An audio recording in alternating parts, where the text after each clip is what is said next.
Welcome back, brave souls, to Sinister Snapshots, where nightmares come to life and darkness lurks. Get ready as we venture into the haunted Mullins house and find out how a doll maker is haunted by his favorite creation, Annabelle. Kindly leave a thumbs up and subscribe to our channel to always get notified of our newest dark adventures. The movie begins in 1946 as doll maker Samuel Mullins and his wife Esther lose their daughter Annabelle, who they fondly call Bee, in a tragic car accident. 12 years later, they welcome a nun named Sister Charlotte and 6 orphan girls: Janice, Linda, Carol, Nancy, Kate, and Tyranny. Janice, who is crippled by polio, is best friends with Linda. They arrive at the Mullins home and settle in. They're told Esther has a condition that had left her bedridden. While choosing rooms, Janice ignorantly goes to a locked room, and Samuel immediately warns her not to go into Bee's room, and that should remain locked always. The girls go outside to explore, and Linda stays behind with Janice so she won't feel lonely. Janice insists that she should go too, as she doesn't want to be treated differently because of her condition. Janice sadly watches the other girls play from the window, then she feels a presence behind her, but sees nothing when she turns to check. During dinner, they hear a bell ring as Esther summons Samuel. As he leaves, Carol peeks into their room and sees Esther's silhouette as she reaches out to Samuel. Sister Charlotte cautions her not to be nosy. Later that night, Janice hears footsteps at the door and sees a note slipped under the door to her and Linda's room. The note reads, "Find me," and she goes out to the hallway. Another note slips out of the locked room. It reads, "In here." She sees that Bee's room is unlocked and she enters. While looking at Bee's dollhouse and toys, she sees a key that unlocks the closet. She opens it and sees the closet door covered in Bible pages. The Annabelle doll is sitting there and it creeps Janice out, so she shuts the door. However, the door opens again and she locks it, but it just opens again. Janice throws a cloth on the doll and turns to leave, but the doll stands up and walks behind her. Janice sees Samuel from the window returning to the house, and when she turns to leave, she is horrified to see the covered doll walking towards her. As it gets closer to her, the cloth falls to the ground and the doll disappears. Frightened, Janice runs to her room. Samuel checks Janice's room after seeing her from Bee's window and finds her asleep in bed. The next day, after fixing something in Charlotte's room, Samuel sees a photograph. She tells him that was her old convent in Romania. He asks about a dark, creepy nun in the shadows, but Charlotte has no idea about her. Later, Carol and Nancy tell ghost stories about Esther's spirit haunting the house. Then they hear the bell Esther uses to summon Samuel ring.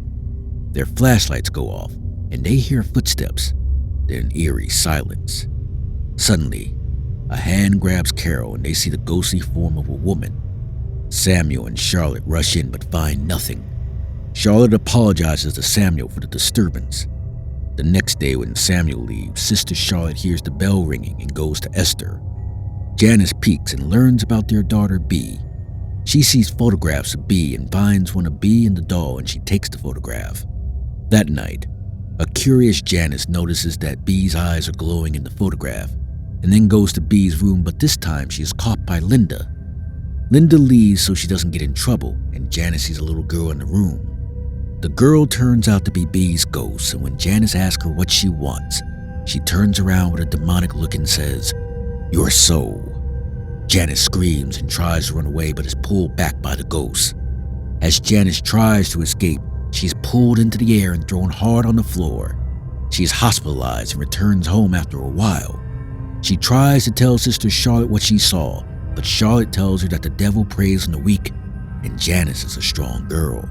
While tending to Esther, Samuel says that something they have experienced before was happening again, but Esther is convinced that what happened to Janice was just an accident. One afternoon, Charlotte takes Janice outside to enjoy the afternoon air. Immediately she goes inside. The evil entity pushes Janice's wheelchair into the shed and locks her in. It destroys the wheelchair in the shed before grabbing Janice and vomiting a black substance into her mouth. The girls and Sister Charlotte hear Janice's screams and rush in but find Janice perfectly fine and sitting in her wheelchair. However, Linda senses that something is wrong with Janice despite her calmness. She confesses to Samuel that they were in B's room, and Samuel gets furious. He tells her to never go near the doll. When he gets inside, he sees the doll sitting at the dining table. He finds a note that says, "Found you." Janice appears now, walking, hides in the shadows, then takes the demon's form. Samuel holds up a cross, but the entity breaks his fingers and kills him. Sister Charlotte comes in after hearing the noise, and she finds his body. That night, Linda takes the doll outside and throws it down a well. Charlotte follows her, but as Linda walks away, she hears a sound from the well and peeks in. Hands grab her and try to pull her into the well, but Charlotte manages to pull her out. They shut the lid and watch in horror as something struggles to get out. They run back to the house, and Charlotte goes to Esther and questions her about the doll. She explains that when they lost their child, they were devastated and sought a way to communicate with their child. A spirit claiming to be B had answered them and asked if it could possess the doll. They gave their permission, and that's when everything began. Everything was good for a while, and they were happy to have their daughter back until the day Esther notices demonic reflection in the mirror. She tried to send it back, but it attacked her and took her eye, hence the reason she wears a mask. She takes off the mask and shows Charlotte her face. The house was blessed by a priest after that, and the doll locked in the room. Charlotte rounds up the girls and tries to get them out of the house, but Janice is nowhere to be found. In the search for Janice, they find Esther dead with her top half nailed to the wall. Janice comes out and she lifts Charlotte and throws her against a mirror. The other girls, except Linda, run to the barn to hide, but Carol gets locked in there. A hideous scarecrow haunts her, but she gets out just before it can grab her. Esther's top half becomes possessed and attacks Linda in the basement, but she escapes only to find Janice with a knife moving towards her. She hides in a closet, but Janice finds her and is about to stab her when Charlotte appears with the doll. Janice runs to attack her and ends up stabbing the doll. Charlotte puts a rosary over her head and then throws both Janice and the doll into the closet. When the police arrive, they search the closet for Janice, but find only the doll and a gaping hole in the wall through which Janice escaped.